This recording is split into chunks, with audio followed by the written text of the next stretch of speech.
Jelang HUT ke-447 Kota Ambon, Pemkot gelar doa bersama untuk Ambon.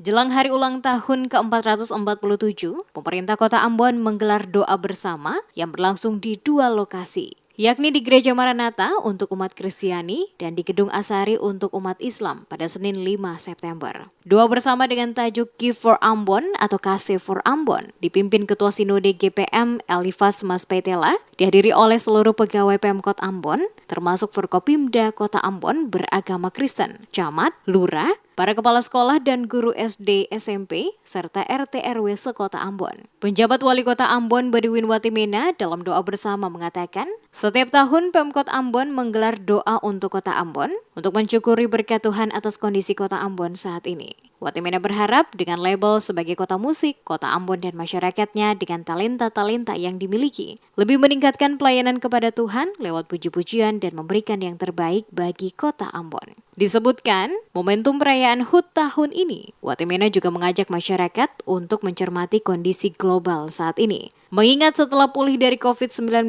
secara global termasuk Indonesia, diperhadapkan dengan krisis ekonomi akibat dari perang antara Rusia-Ukraina. Kondisi ini berdampak bagi naiknya harga BBM dan harga kebutuhan pokok masyarakat. Oleh sebab itu, Watimena mengajak umat Kristiani, lebih khusus warga Kota Ambon, untuk senantiasa mengisi kehidupan dengan doa, perbuatan yang positif, kegiatan-kegiatan yang konstruktif, pikiran yang maju, dan mewariskan kepada generasi muda hal-hal yang positif. Mencegah mereka dari hal-hal yang negatif di tengah perkembangan teknologi informasi, khususnya media sosial.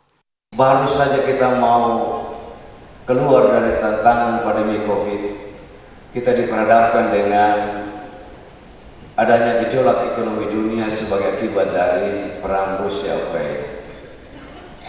Dan hari ini dampaknya sementara kita rasakan bersama di negara ini dan juga di Kota Ambon, di mana masyarakat semakin sulit untuk membeli bahan-bahan kebutuhan pokok, kenaikan harga BBM, kelangkaan minyak tanah dan sebagainya yang kita alami di kota ini, termasuk tingkat inflasi yang semakin tinggi.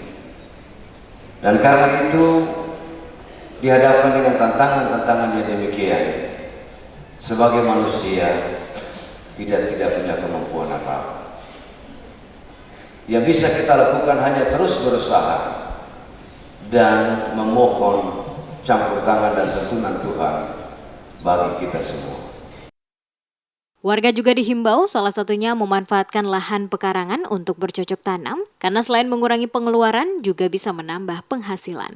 Ia juga mengajak warga kota, walaupun berada dalam kesesakan dan masalah yang besar sekalipun, jangan berhenti untuk selalu bersyukur, karena Tuhan tidak akan membiarkan umatnya berada dalam kesesakan lebih lama dan hidup dalam kehancuran.